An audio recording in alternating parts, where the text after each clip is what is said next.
All right. Welcome to Ecom Talk. I'm Brexton Bennett, and we got Rob Stanley with us today. Rob, thanks for being here, man. It's really exciting to have you. Yeah, no, it's great to be on. I appreciate it. So, Rob, what we're really about here is I really enjoy doing this. And in all the time I've been doing podcasting, I was explaining to you earlier, what I find that gives the most value to people far and away is a, a detailed story. We can take like top three do's and don'ts and all sorts of different advice. But what I find, and those are great, but I think what people find is the oftentimes very valuable is to just hear all the ins and outs of how did this person go about getting to where they are today. And then inevitably you can find little golden nuggets throughout that story of ways that can apply to you wherever you're at, whether you're just getting started or down the road a little ways. So that's what we're going to try and do here is we're going to spend some time getting down to the details of how Rob Stanley became Rob Stanley. Does that sound okay?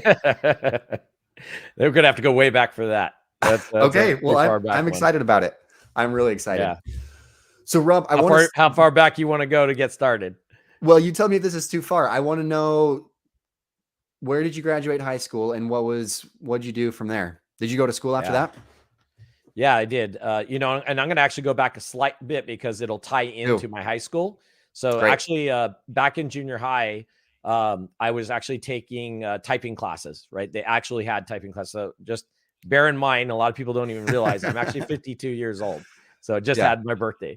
So anyways, so back in junior high, I was taking typing classes. I was taking metal shop, all that stuff. Now, the reason I'm going back to junior high is when I got done with junior high and I was getting ready to go into high school, I got offered to be part of this program, and they called it Electronics Academy. And it was the very first of its kind, this kind of like pre-STEM or some of these programs you hear about in high school now. And I got offered to go into this special program that basically I would give up one of my electives every year in high school for 4 years to have electronics, to learn electronics. And with the goal being that if you're interested in electronics, if you're interested in computers, and you want to maybe go into that field, I had always been interested in computers. My dad got us an Apple II Plus back in the day that I used to play on all the time and upgrade the modems and all that stuff. So I was always very interested in electronics and computers. And so I got offered this from Independence High School. So that's where I went, Independence High School in San Jose, California. And so I got offered to go to this program. And at first I kind of was like, I don't know if I really want to go to this meeting to find out about this program. I had a broken leg at the time, so I was on crutches. So my mom's like, you got to go check this out. I went to it, and probably best decision I ever made was going to that meeting, because it really finding out about, these programs that they're going to teach you electronics. They're going to teach you about computers. And I was like, was it more programming or hardware electronics? It was mainly hardware back then. Yeah. Yeah. So, I mean, it wasn't, if I could have looked back, I should have probably went into the software field, but that's okay. It was more hardware, because originally I wanted to be an electronic engineer. So, basically, so I was like, well, if I'm going to go into that field, I got to learn about electronics, got to learn about computers, that type of thing. So walked out of that meeting. This is before I get even into high school yet. I walked out of there and I looked at my mom and I'm like, I really want to do that. I really want to be a part of this Electronics Academy thing. And she's like, okay. And she goes, I think it would be good for you. And I was like, yeah. So we got signed up. We got accepted into it because they were only taking a certain amount of people. And again, remember, this is a trial run. This is the first time they've ever done this. So first year of high school comes around. I'm part of this program. I can't remember exactly how many kids. I'm going to say somewhere around 100 maybe were part of this program. Now, remember, you gave up an elective every single year to do this. The other thing you find out is usually in high school, you're going to different classes, right? You're at different classes, different teachers. Well, my basically math teacher was going to be the same math teacher for all 4 years, kind of like you had like maybe junior high or grade school, right? And my electronics teacher would be the same. Not my history, electronics, science, math, and one other English teacher. So those were going to be my core teachers every single year for the next 4 years. Now, every other class like history and stuff, or art or language, whatever you took outside of that, PE, whatever, that was all the rest. Those changed every year. I can't remember how high school works anymore. It's been a while, but anyways, but those were all the teachers. And the reason they did that is the teachers could all talk, right? So the teachers teaching you math could make sure the math that you're learning was in line with what you would need Okay. over in electronics. And the English teacher is teaching you things that are, it could be 1 year. And these might be out of order a little bit, but how to write a resume, how to, besides regular English stuff, they were also teaching you things you would need for a corporate world, right? That's really cool, Rob. So yeah. So it was a pretty cool program. Ended up getting into that. Excelled in electronics. Like electronics, I could read schematics. I could read resistor values. I mean, learned how to solder. We built projects all the time. And it was just, that became my thing. And it was super cool. So kind of come around. Go ahead. So question, as you're getting better and better at this, did you have any particular vision at that time of where you were going to take it? Yeah. So that just kind of solidified that I wanted to be an electronic engineer. So I wanted to, Gotcha. obviously I was going to probably go in and be a technician first while I was going to college, and then get my bachelor's in science, electrical engineering, BSEE, they call it, or Gotcha. possibly a mechanical engineer, one of the two. That was the other thing about this program is they actually taught you, here's the type of jobs out there. Here's what you need to get this job, right? If you want to be a double E, you need to go to college. You need to get your bachelor's in science, electrical engineering. And it's like, so I knew what I had to do in order to become that. But they also talked about different jobs in the industry, in the electronic industry. Now, remember, I live in Silicon Valley. All right. I'm in the heart of Silicon Valley, California, which is San Jose, is Silicon Valley. We have all these companies that are, Hewlett Packard. This is way before the internet era, right? Like, so this is Apple Computer, Hewlett Packard, and IBM. Like, it just, everything's right around us, right?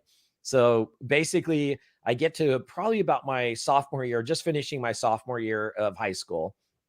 And they decided, okay, for your junior year, at the end of your junior year, during the summer, you're going to get a possibility of getting a job in industry.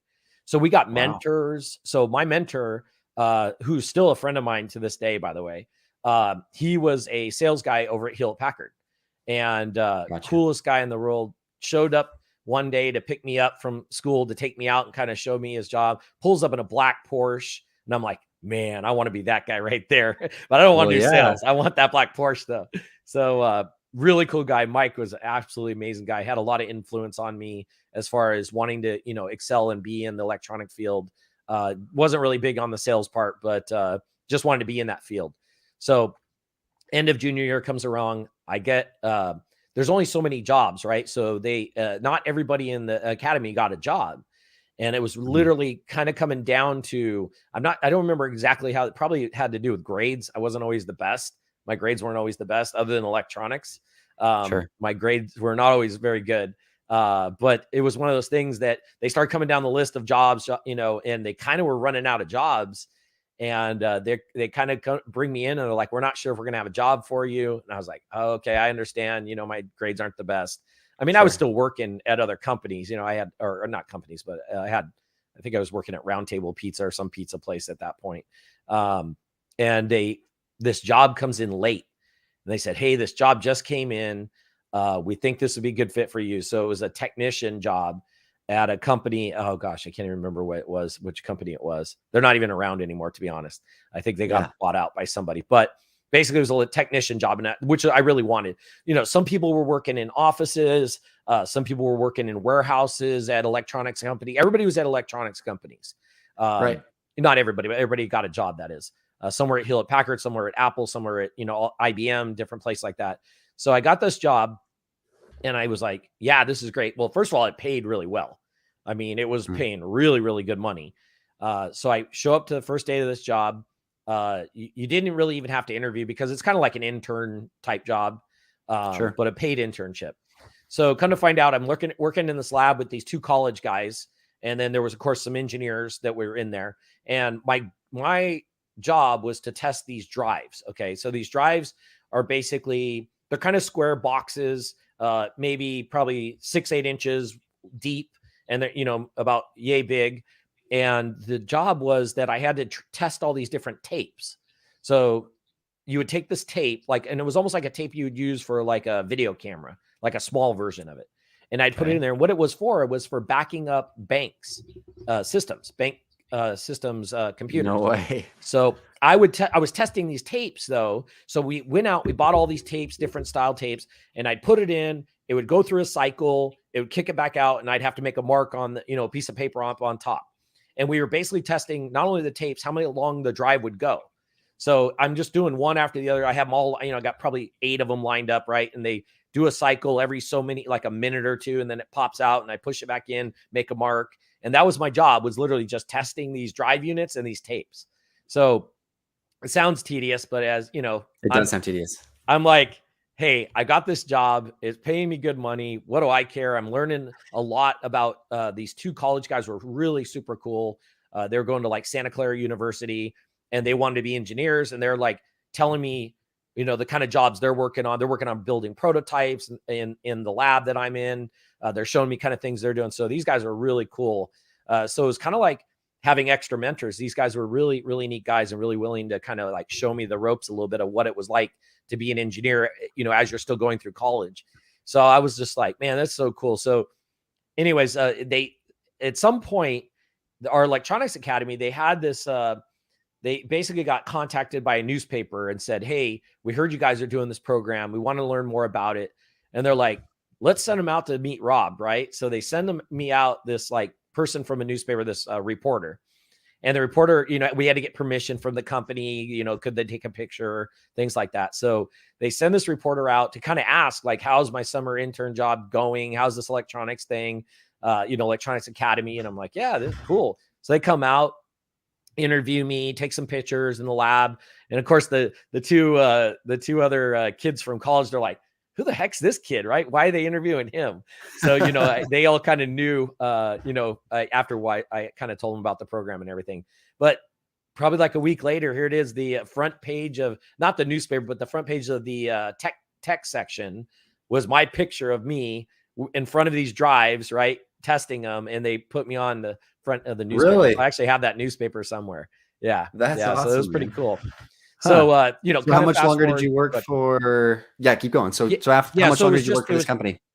Yeah, it was a summer job only. So once summer ended, I basically went back to school. I had enough money saved up from that job that I really didn't need to work for my senior year of high school. So I kind of just took my senior year to really, and then my grades, by the way, after having kind of a job like that, it really changes your outlook on things of what's out there, what's available. And I really started getting my grades in line a lot better. Started, just like, I think probably also maturing at that point, for my senior year of high school. So my senior year, I took a lot more serious, got my grades up, really started doing better. And then, you end up finishing the year. Well, basically what ends up happening is I got this, not just my high school diploma, but I also got this 4 years of electronics academy certification, which basically was about equivalent of taking a couple years of college electronics, because about 4 years of doing electronics. Well, I knew how to read a schematic. I knew how, I was kind of saying it earlier, how to do all these different things in electronics, how to solder already, how to do things like that. So right when that got done, I had already known that I wanted to go to a junior college. So I applied and got accepted over, and it's a junior college. They take everybody, but De Anza College in, I think it's in Cupertino or something like that. I can't remember off the top of my head. So anyways, I was like, okay, I'm going to go to De Anza College. I'm going to take more electronics there. I'm going to go get at least my 2-year degree and possibly transfer to a 4-year after that. So I'm still kind of not really working at that point because I still had that money saved up. And so I go to the junior college, and first probably week at junior college, there's a bulletin board and it had all these job positions and openings, right? And one of them was computer technician, help fix computers. And I was going, oh, that's kind of cool. So didn't really say other than a phone number and a name. It had no clue what company it was for or what it was. So I got on the phone. I called over there and talked to this lady. And I said, look, I had 4 years of electronics. Here's my thing. I'm going to De Anza, and it did say part-time. So that was cool. And she goes, yeah. So why don't you come over for an interview? And I'm like, okay. Well, luckily it was literally 2 blocks from my junior college I was at. And come to find out, it was actually Apple Computer. So No way. this girl calls me, and I go over, I interview. What They year ended would up this have hiring. been? This was actually 1989. So this was like late Okay. 89. So Gotcha. because I graduated high school in 89, started college that after that summer. So it So would did you probably take the be job with Apple? I did. So they offered me a part-time position as a technician. I told her, look, I don't know how to take the computers apart, but I have this background. I can catch on quick. So they hired like 4 of us, several of them. A couple of people were out of college already. One other person was in college, and then me. And I was kind of the youngest one. What So stage was Apple at this point? Were they oh gosh, this was, I mean, 89, Apple was still kind of coming down. They were, they were kind of pretty big in like this, late 70s, 80s. But they were kind of, all the Microsoft was taken over at that point, and Apple was kind of on the downturn at that point. okay? So, but it was one of those things I was like, wow, how cool is this? I'm working at Apple Computer. I'm a, temp there. They let me go to, she worked around my schedule so I could go to college. So anyways, probably after about 3-4 months, they ended up letting a couple people go because they weren't really working out. She ended up keeping me, and she goes, hey, she goes, I want to offer you, since I let these other people go, would you be willing to work some more hours? It'll still be, not quite full time, and I'll work around your schedule and everything. And I'm like, great. So, I'm only probably 4 to 6 months into this position as a temp. And I And was were you like, yeah, catching on to great. the work really well? Were you enjoying it? Yeah. Yeah. I caught on to it really quick. This one kid that was there, smart as could be when it came to like taking computers apart. And he knew I wanted to learn. Like I just wanted to learn how to take them apart. So we weren't just doing computers, we're doing computers, we're doing printers, we're doing monitors. I'm fixing like every device. Now remember, we're fixing them internally for Apple internal employees. So it wasn't like you could show up, Oh, I anybody see. could show up. So I was working internally within Apple Computer. And so he's teaching me all this stuff, and I'm just learning like crazy. And eventually, I think he ended up leaving. Now I'm probably about maybe just finishing my first year of college.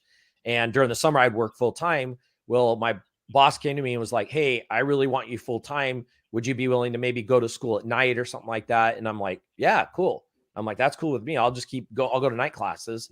And she goes, if you need to take a day class, let me know. I'll work with you on it. But, would you be interested? And I'm like, yeah. And she offered me a pretty good amount of money too. So I was like, really cool. So I started doing that, started working full time as I'm starting kind of my second year of college. And I'm not taking quite as many classes, not quite full time, because it Right. was a little tough. Um, so I was just like, oh, yeah, this is really neat. And so once you kind of become in Apple, remember, I went from a contractor now to an employee at Apple. Mhm. So now once I'm in as an employee, I have access to all the job availabilities within the company.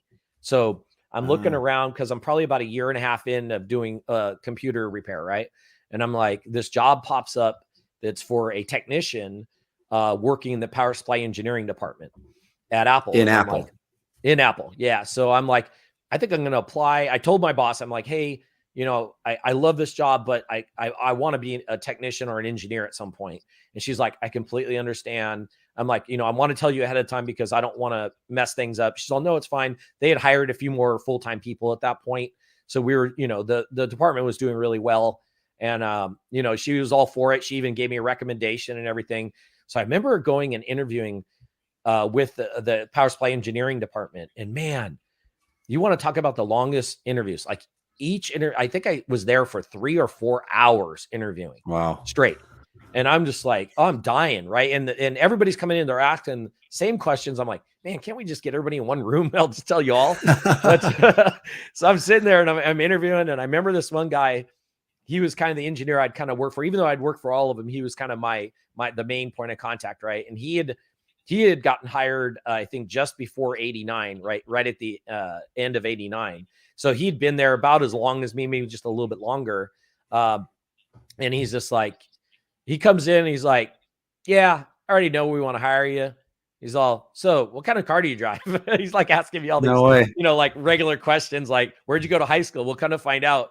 My high school was rivals with the high school he went to. He's about 10 years old, 10 years older than me. And, he went to San Jose State and everything, and he's an engineer. And I'm like, man, I like this guy. He's super cool. And big shout out to my boy Harold Sontag, who's still my friend this day. That's cool. But I'm sitting there and he's interviewing me, and so I end up getting the job. I become a technician in power supply engineering. I do that for quite a while, for a couple of years actually. So still going to college now. Once I got hired, by the way, at Apple, they started paying for De Anza for me for my college. Oh, so wow. They would cover my tuition, they covered my parking pass. I just paid the books, and I'm getting paid really well as this technician. Still going to school, still trying to get through there, and end up working in power supply engineering for a couple of years. Harold is, like I say, he's still my friend to this day. He's in my wedding too. Great guy. And so learned a lot from them. Well, at that time, layoffs are starting to happen. Like every year there's layoffs and at Apple, because they're kind of struggling as a company, right? This is pre-Jobs, Steve Jobs coming back. Jobs didn't come back until 97. So we're talking like 92, 93 timeframe that I'm talking about now. So I remember my boss coming to me and he's like, look, I kind of got word that they're going to probably make me lay somebody off from our group. The other technician was there. He was older, had been around a long time, knew his stuff. I learned a lot from him too. And he's all, start taking a look at the internal job, see if you can find another position. So here's how crazy this gets. So there's a job opening back in the IT department that I used to work for originally. And Harold, who's my buddy, knows the new manager over there and knows her like personally. So he goes, let me make a call. He calls over there. And she'd already, kind of knew that I'd worked there before. And she's like, I'm like, look, it's not that hard to get back into fixing computers. I did it for, almost a year and a half, basically. So within a couple of weeks, I'm out of the engineer job, technician job, back in IT, back over in the IT department again. And within like probably a few months, I'm back up to like a senior level, and I'm like kicking butt, fixing everything. I'm like getting the highest fixed rates and everything, because there was like, they would Rob, that's wild. You did. Yeah. So it was crazy. So I did that. You did some time in Apple. How long did you end up working for Apple for total? Yeah. So I worked there from actually just the end of 89, but we'll call it 90 because it was a couple months before 1990, all the way till 97. So I was there when Jobs came back. He made a lot of cuts, changed a lot of things. Like things were. Did you finish in the IT department? Yeah. So I did. I ended up actually, I wanted to stay in IT. I really liked IT at that point. So, and by 97, by the way, I'd already graduated. I got my 2-year degree, probably about 94. It took me about 4 years to get it, because I was only doing part-time at the end there. Sure. So it ended up around 94, 95. I got my degree. Ended up basically right at early 97, I started taking Windows classes, because I was like, you know what? I want to be in IT, but I want to be in Windows side because it pays better and there's more jobs available. So I was like, I just passed my I think it was like my Microsoft DOS class or something like that. So I got a certification. So back then, Microsoft had what they call Microsoft Certified System Engineer. And it was, I think, 8 tests you had to pass, and you had to study for them, and you had to go to these like places that had cameras watching you, and you got timed and everything to take them. So I just passed my first one. Now my manager from the IT department, she had left about probably 6 or 8 months before that, and she went to Hewlett Packard. She calls me and she goes, hey, I heard you just passed your first Microsoft test. I said, yeah, how'd you hear?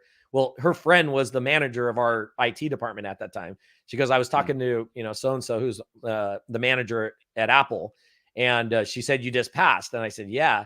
She's all, why don't you come interview over here at Hewlett Packard at corporate headquarters? So, and that's in Palo Alto, California. So I went over there, interviewed. It was so funny because it was another round of interviews, right? And it was like couple hours, 2-3 hours long again. And basically I walk out of there, and my old boss came up and she's all, you're hired. Don't worry about it. I'm like, I only passed my first test. I got like 7 more tests to go. She goes, you know what? We'll pay for you to take those tests. So I was like, cool. So I actually left, went over to Hewlett Packard. Within a year, I went from a level 1 technician or desktop technician to being the tier 3 support with probably about 16 technicians underneath me. Also passed all my 8 tests. So I was a Microsoft Certified System Engineer, and then went in from there. So we're talking like 98, 99 timeframe. Went into project management, and then I was getting close to getting into management. So Y2K kind of hit, did the whole Y2K thing at Hewlett Packard. shortly after that, I had an opportunity to go to another company as an IT manager. Took that position as IT manager. Now at Hewlett Packard, and this will tie in a minute, but at Hewlett Packard, they were giving me all these classes I could take. I took management classes. I took HTML classes, how to build websites with HTML. Just all kinds of like public speaking classes. All these were free within Hewlett Packard. So I was like, great. So I just took advantage of it. It was courses offered by Hewlett Packard? Yeah. Really? So they would have a guy come in or a person come in, an instructor, like from a college, basically pay them to come in and teach these classes for free. And it was available to everybody. You just had to ask your manager and they'd approve it and you get to go to these classes.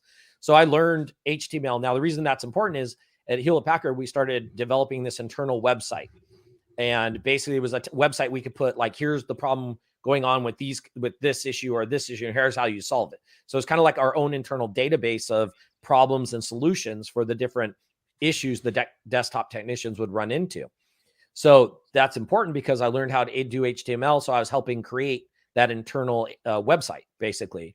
And so when I went to probably right at the end of Hewlett Packard, I had created this website using what they call Palm Pilot. That's an old device. Let's just call it an old electronic device that you would store your phone numbers and contacts on. This is like pre iPhone type stuff, right? So pre smartphones, even pre like Blackberries and stuff.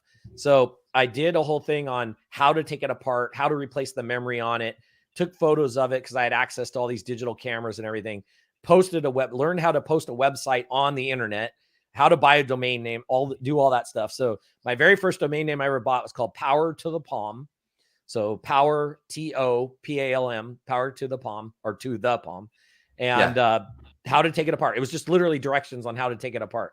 Turned around and that site blew up. Like everybody started sending people to that site. I'm getting messages of people. But was that independent of Hewlett Packard? This was just your own little side thing? Yeah, it was just something I did for fun because I was like, hey, I wonder how many people would be interested. You know, I was on all these like group sites and have all these friends that were in the Palm Pilots and everything. And I went to one of those sites and I was like, hey, I just made this site showing people how to take apart the Palm Pilot. And so they all started pointing at it and sending people there like, hey, if you want to know how to fix your device, go to Rob's site. And so I had to, well, now people are messaging me going, where do I buy the part? Where do I buy the screen? Where do I buy this? Where do I buy that? You became a resource. Oh, man. Yeah. So this is like 98-ish, I think, 98, maybe close to 99. And so what I started doing is I was like, well, this eBay company just started around that time. So I jump on eBay, create an eBay account in 1998, start buying broken Palm Pilots and selling the parts through just kind of direct. Like people would mail me a money order and I'd send them the part and all that stuff.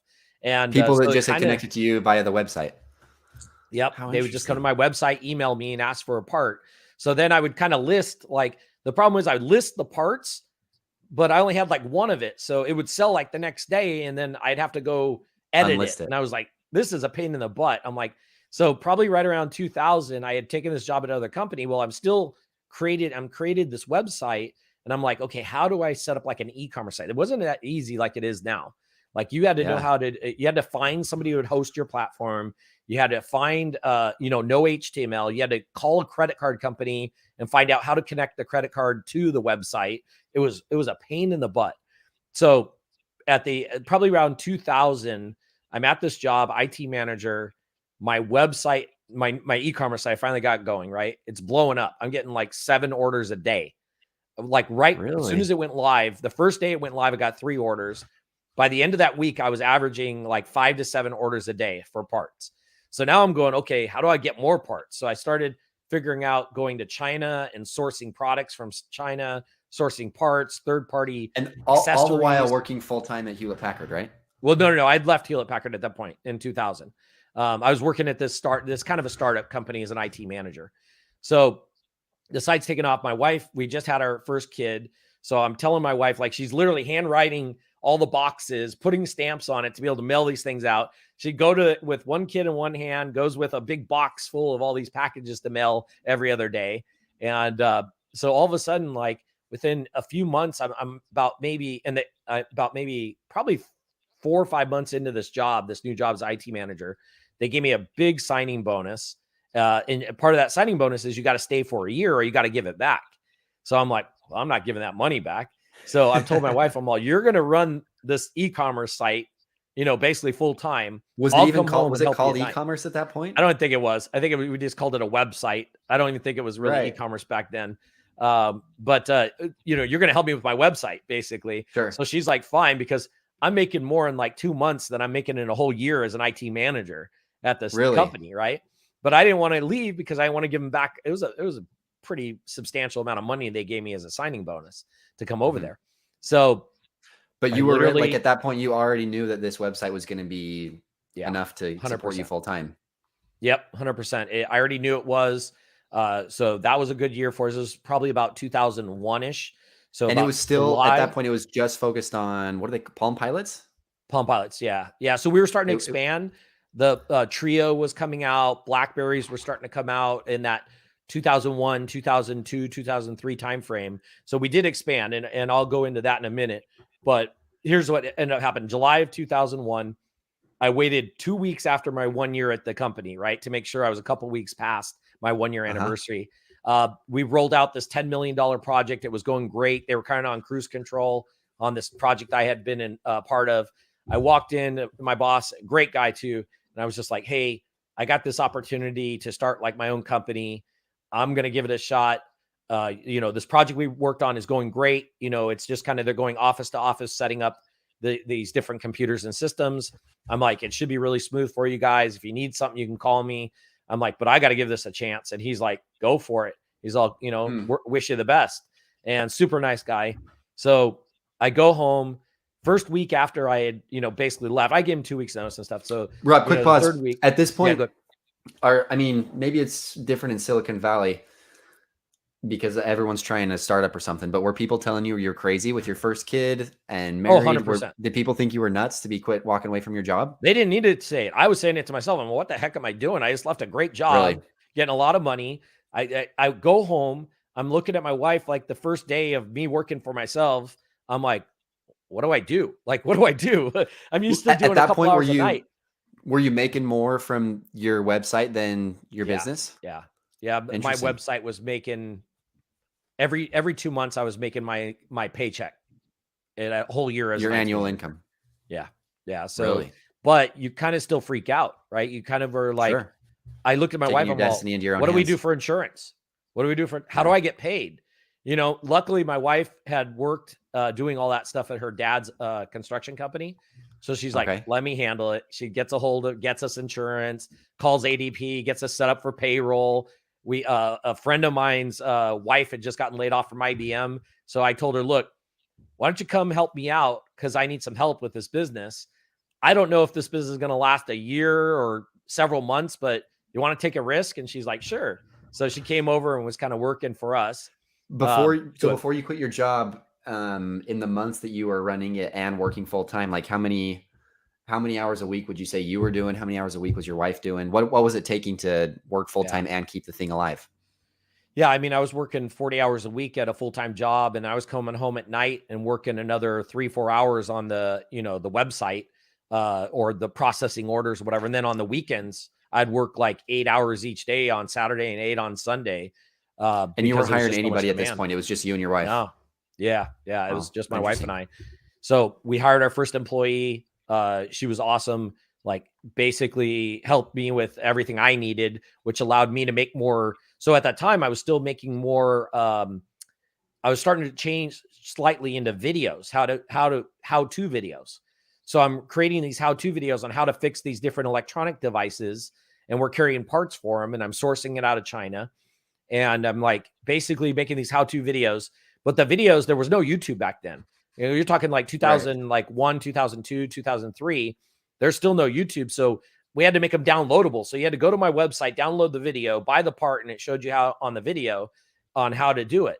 So this keeps going on, right? So after the first year of working out of our garage, we got an office. We rented an office or leased an office, move into office. I hired another 2 or 3 people along the way, and including the girl who I first hired, her sister worked for me. Her brother worked for me. Like it was pretty funny actually. So we're doing really well. Like things are going really well. we're doing other electronic devices, scanners, like barcode scanner type stuff, making all these connections. Our website's blowing up. We're adding more parts to it, getting Just into like the Blackberries. private consumers, or are you selling to corporations too? Strictly B2C, no BB. It was all B2C Gotcha. stuff. We changed names on the company from one name to a next. And because we wanted a name that was more in line with, I think we originally were called Get High Tech was our original name, which my wife came up with. Then we became PDA Parts. And, that was because that was what we were doing. We were doing parts for PDAs.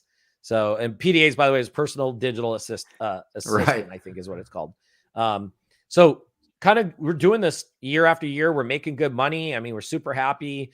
I'm shooting all kinds of videos. So really the next big change, other than kind of just, new devices coming out, was July of 2007. Here comes the iPhone, right? We've been reading about it. We've been hearing about it. And I'm like, okay, we hadn't got onto YouTube. Now YouTube's already been in existence, I think about a year. And I could be off a little on the dates. I'm sure somebody will double check it. But by 2007, I think YouTube was maybe had been around a year, like really kind of getting known. So I said, you know what I'm going to do? I'm going to go get this iPhone. I'm going to go wait in line, and I'm going to get this iPhone, and I'm going to bring it back, and I'm going to shoot a video how to take it apart. And I'm going to put it on YouTube. So we create a YouTube channel. We dump some of our older videos onto it. And then I'm like, okay, we're going to do this. And so I go wait in line and turn around. We get a hold of this iPhone. Hang on, Rob. What was the point? Like, what was the draw of being on YouTube at that point? It wasn't like were people making money already on YouTube, or? So it wasn't necessarily about making money. What it was the hosting cost for me to store the videos on my server was expensive. So if I could you were put it on their server, let them pay the cost of hosting it, and then just tell people, like, you could embed, right? I knew how to do the code to embed the video back into my website. Well, now I don't have to store all these files, and it cost me a bunch of money. So the cost of my server went down, and I could host all the videos over on YouTube. So I was like, this is cool, right? I don't have to pay all this money to host all these files, because they're big files. Like, video files are not small. So, and you're talking like 2007. I mean, you're paying a lot of money.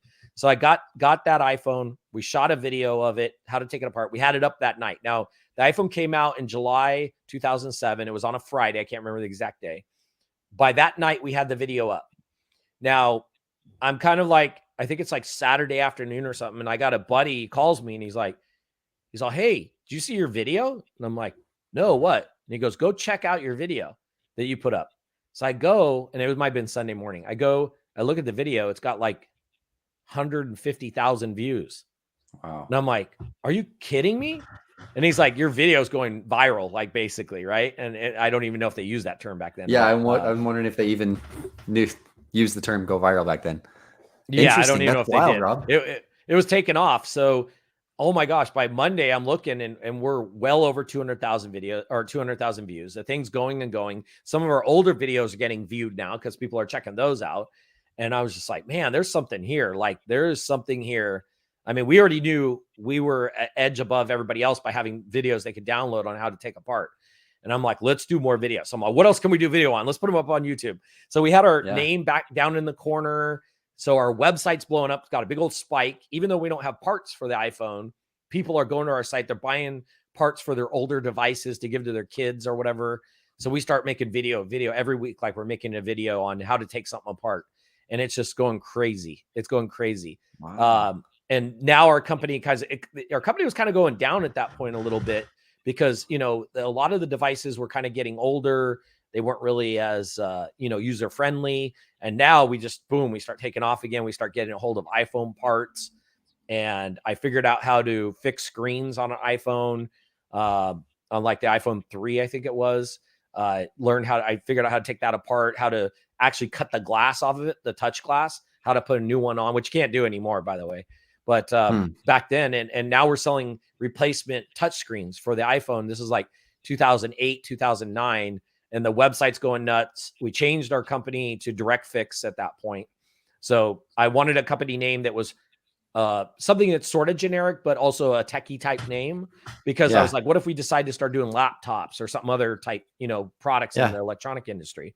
So I bought the name. Actually, I bought the domain name from a guy in the UK, paid a couple $1,000s for the name, bought it. We started using that name called Direct Fix, and man, things are taking off. We're doing crazy amount of money. We're hiring people like crazy. I think we somewhere along the lines, I think in 02-ish, 03, we bought a warehouse. We bought a office and a warehouse that we owned. And so now our warehouse is full of parts. I got people working. We have 14 people. I've got a website guy. I got a full-time technician who's doing my videos for me, all the voiceovers, everything. And we're just kind of running this company, and it's just going nuts. It's going nuts. So that company ran. But how did you, like, was your role, were you very much, were you just a technician keeping things running, or were you very focused on the business growth? Because most people that go to school and work for several years as a technician, if they get thrown in a CEO position, they don't know how to attack things with the growth mindset. Do you feel like you were becoming a CEO at that time, or were you just kind of a CEO or a technician keeping things going on the side?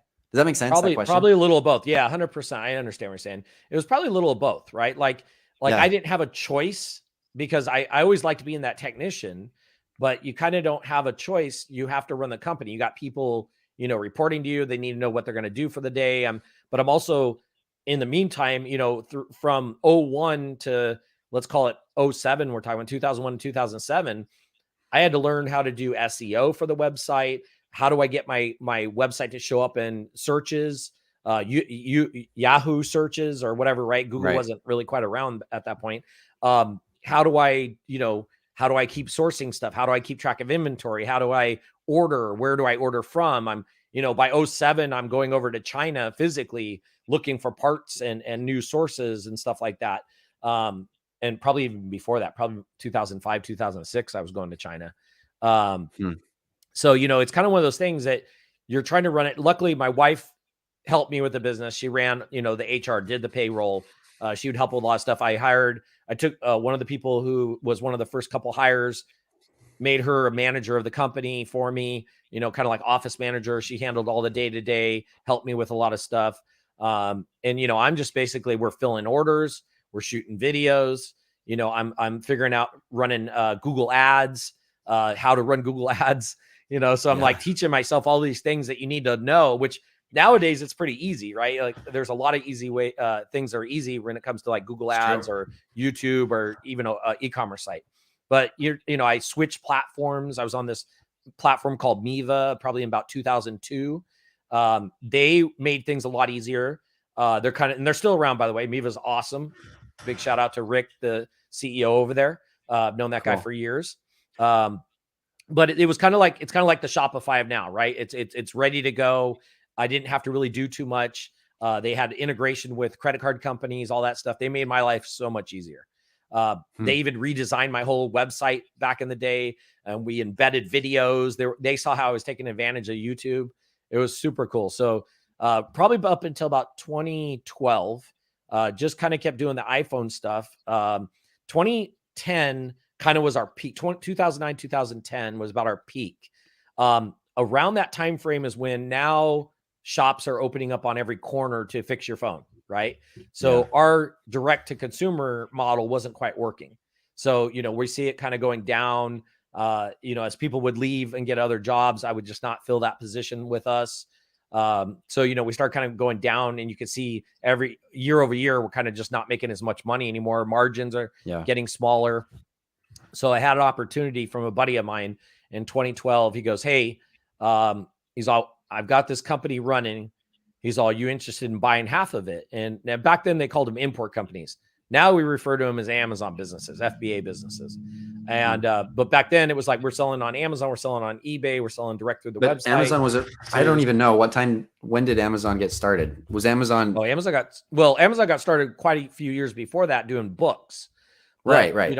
I don't remember what exact year they started doing actual products versus just books. But in 2012, we had an option, to sell our stuff on Amazon, sell it on eBay. Really? I didn't know that was something you could do in 2012. That makes Yeah. sense. Yeah. So I Rob, real actually quick, just let me bought, pause good. you. I want to make sure, how are you doing on time? Do you need to be done? What, No, we're do you have good. a hard stop at 2? We're good. We're good. You're good till 2:30? Yep. Absolutely. Okay, We'll try to perfect. wrap this up in the next 15 minutes. So we don't want to keep going That too sounds good long. to me. Agreed. So yeah, just kind of not to fast forward, but bought in half of that company, which is now an Amazon business. Uh, that kind of ran on cruise control. Started going a lot more over to China. Now I'm sourcing for items to sell on Amazon, eBay. I'm sourcing for my iPhone part stuff. And it just kept going. Well, as the iPhone business kind of going down, my Amazon business is going up. So I'm like, it's probably about 2017, let's call it 2016, 2017. Wait, when you say Yeah, your Amazon business, this is you selling the iPhone parts on Amazon or with no, this partner no. that reached out So to you? the partner and I had a completely separate business. We Right. didn't sell any electronic type parts. Call it household goods, sporting goods. That was our category over there. Yeah. That's taking off. The Got it. iPhone business is going down because, Got it. again, everywhere you went, every corner had an iPhone shop that would fix your phone for you. So there was really no Right. need for somebody to buy a part from me to fix it themselves when they could get Right. it done easily from somebody, nearby. So what happened was I started kind of doing less and less with the iPhone business and more with the Amazon business. Gotcha. Basically got to a point that we in 2016, 2017, we actually had downsized the business to basically being able to just run it out of our house again or garage. And I sold the building. We made good money on the building, sold the building, and basically just had one technician, myself. He would come over, we'd work out of the garage, and I was kind of more focused on the Amazon stuff. He would help kind of run the e-commerce site for the iPhone parts on the orders we did get. And I started was like, 2017, I was like, I think I should just sell this business, this iPhone business. So Right. I went in with a broker. That was not very successful. After 6 months, they did not understand what I did. Got out of that contract with them.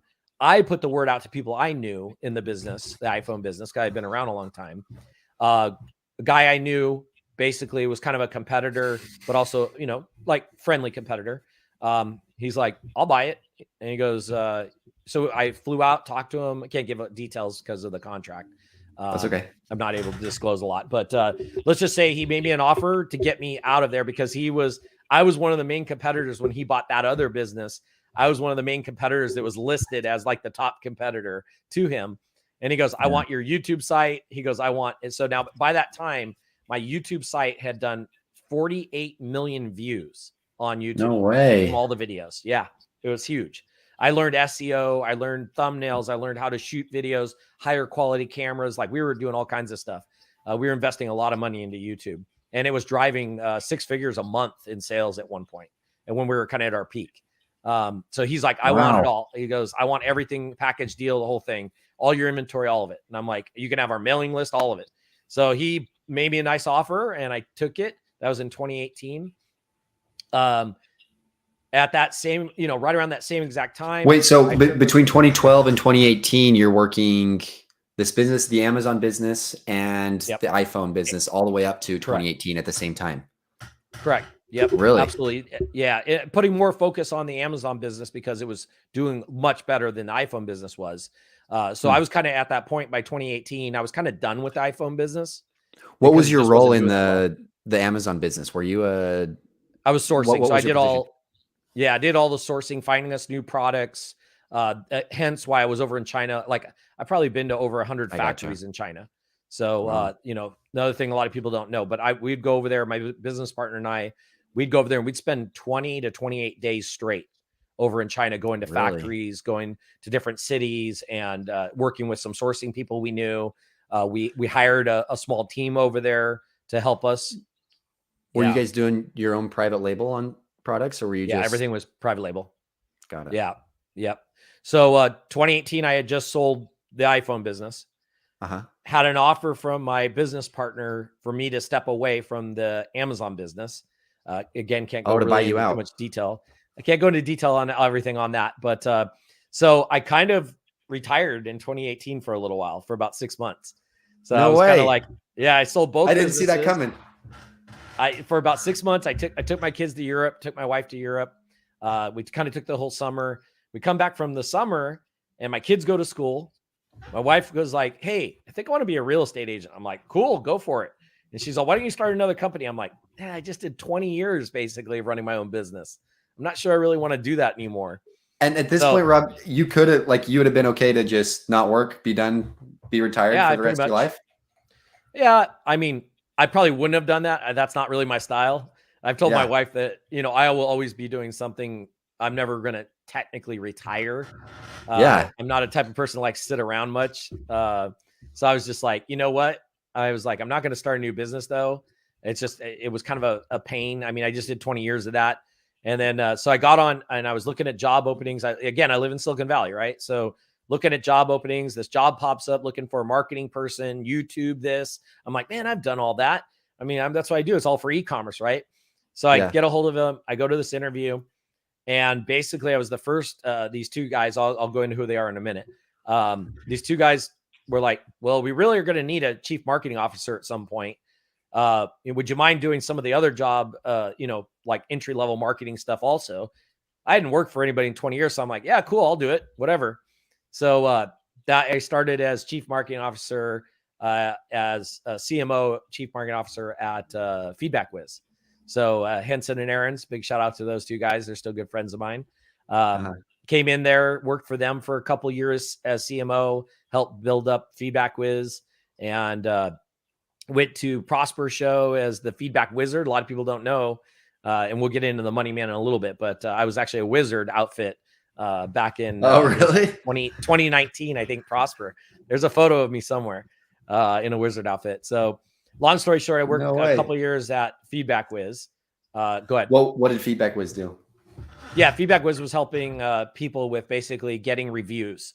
So they would help you with automation of it, help you with sending out custom requests when you could, right? Things have changed a lot since then. Sure. So did that for a couple of years, had an offer to go to another company in the industry.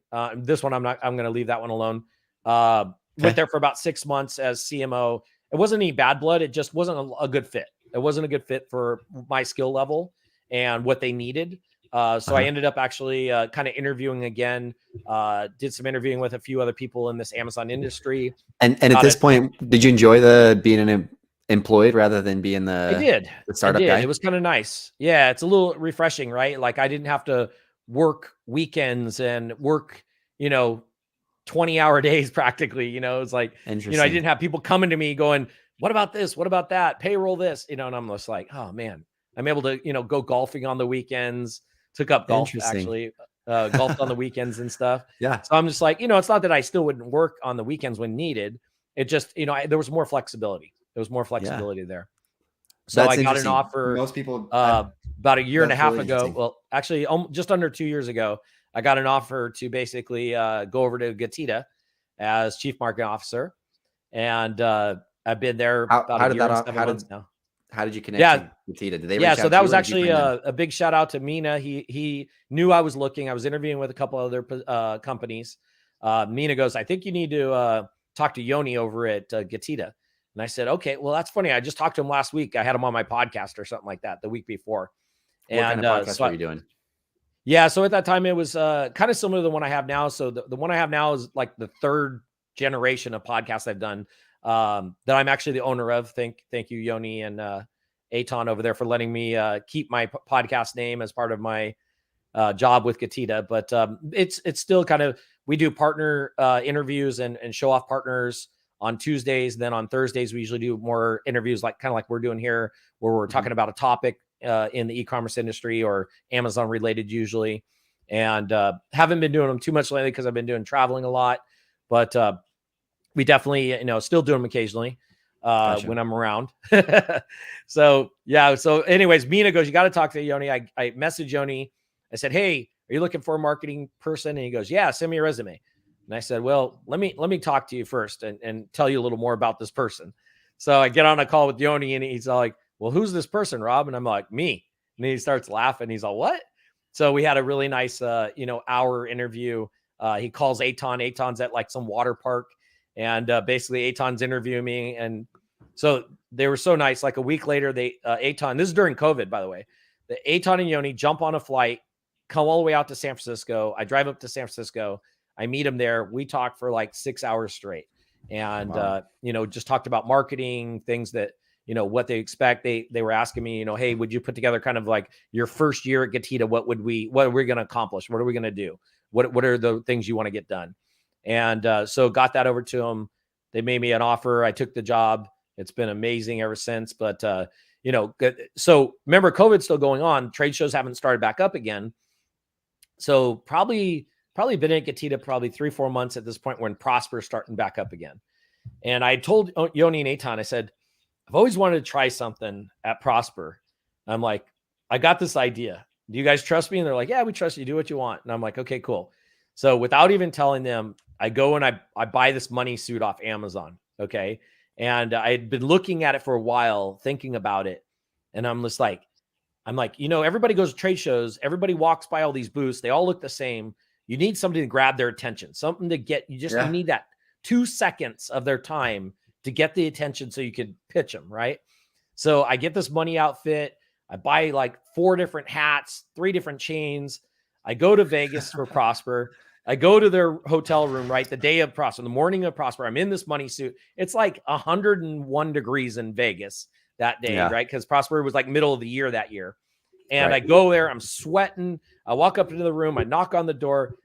Yoni or Aton opens the door, and they just couldn't stop laughing. They're like, what is this? And I'm like, I told you I want to try something. So I walk in there, we're trying on hats, we're trying on different things.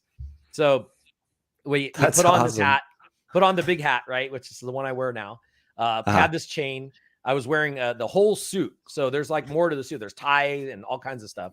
So Aton kind of looks at me, and Aton's like, this is either going to be really awesome or miserable fail. And I'm like, let's give it a shot. So we went downstairs from the hotel. We're walking over to where the Prosper show is. And along the way, I think like 2 people stopped me to take photos.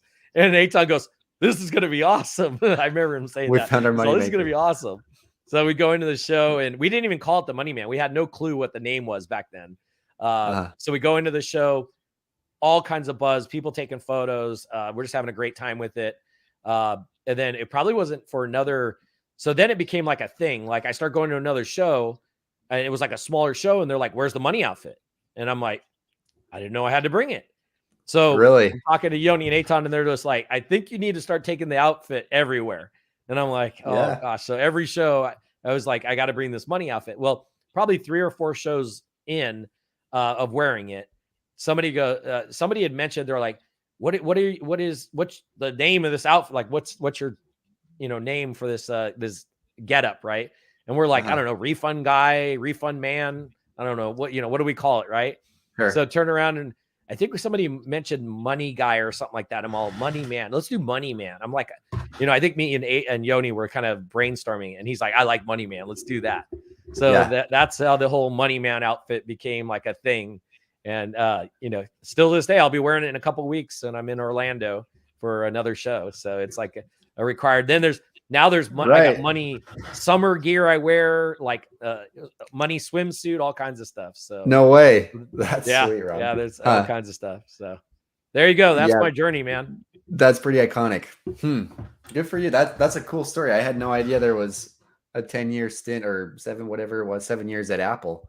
That's really, really cool. 90 to 97. That was pretty interesting times. Everybody always asks me, you still got that stock? That's what I get asked that all the time. No, I don't have that stock. I cashed out the stock back in the 90s and bought a house. So yes, I guess I kind of have the stock, because that house got me another house, So but I didn't have enough stock really that would have been substantial. It wouldn't have been like hundreds of millions of dollars or something like that. I just didn't have that much stock when I was there. But I get asked that a lot. If I still keep my stock. I remember getting rid of the stock at like $16 or $18 though, somewhere in that neighborhood. It was crazy. That's wild. But I didn't have a lot of it. So how crazy. What do you see? I don't know what you're at liberty to say, but what do you see your level of involvement being down the road? Do you have 5 or 10 years looking ahead where you see yourself? Yeah. I mean, I think, everything's an adventure, right? You just never know where things are going to go. It's been great at Gatita. I'm having a great time. I mean, I traveled like 23 trips this year, 80,000 miles. I was gone like 136 days of the year. I've been to, Do you like it that way? I love it. I love it. I got to go to Australia this year. I never went to Australia. I've been to Cancun. I went on the online seller cruise. I've been to Mexico City, got to go see the pyramids when I was there. Been all over the US. So yeah, it's been amazing. It's been great being the CMO at Gatita. We're expanding. When I started there about a year and 7 months ago, I mean, we had less than 50 employees. Now we have 150 employees. Wow. Our marketing department's growing out. We're just growing like crazy. So it's been a good ride. Yeah. So looking really far out, it's heck, I try to only look about a month ahead right now, or maybe a couple months. It's just, there's so much going on, right? There's just so many shows. I mean, I'm already back on the road. Not next week. I'm back on the road end of next week again. And, it's just show after show again. So that's cool. Do you mind me asking, like, what's your Gatita is just such an interesting business model. Like, what's your most effective marketing channel that you use for acquiring customers for Gatita? Yeah, I don't know if I'm at liberty to say, but that's okay. I mean, to be honest, it's kind of it comes from a lot of different places, right? Like it'll come from trade shows, it comes from direct marketing, it comes from ads, it just. And I'm not telling anybody anything that's proprietary. I mean, everybody does all those same channels. Sure. I think the effectiveness is just I'm gonna steal a quote from a good friend of mine, Sean Hart, and you'll have to read his book to really understand this. But we make what he refers to as a mafia offer. It's just too good to say no to, right? Because we're commission based, right? If we don't get you any money, we don't charge you anything. It's not a month service. Like we're not going to charge you a flat fee every month, and whether we get you money or not, we take a small percentage only if we get you money back. And if we don't get you money back, we don't charge anything. Big shout out to Sean too. He's a good friend of mine. So yeah. That's mafia cool. offer we make. It's easy to sell a product that sells itself, huh? It does. Yeah. It makes my job easy. It's more the explaining part of how it works, just to get into the fine details and stuff. That's usually what people want to understand the most, is just kind of the fine details. So yeah, that's awesome. Yep. Do you have anything else you'd want our listeners to hear about what you guys offer at Gatita, if they want to learn more, if they have questions? Yeah, I mean, it's pretty simple. I'll just give a quick offer. If you're watching this, interested in trying Gatita, we help Amazon FBA sellers get refunds and reimbursements. Just to be clear on that, let's say you ship in 100 units into the Amazon warehouse. They said they only received 90. There's a discrepancy of 10 units. We filed that claim for you to get your money back at pretty much like a retail type price, minus their fees. And basically, you can head on over we'll give you the first $400 to try us out. No long-term contract. You can, after that $400, if you want to leave, you can make it real easy. Head on over to Gatita.com, GETIDA.com/moneyman, all one word, MONEYMAN. That'll give you your first $400 free. That's from me to you, and you can give this a try. That's perfect. Awesome. Rob, thanks, man. Really, really appreciate you taking the time, and it's been a lot of fun. Appreciate it. All right. I'm going to end.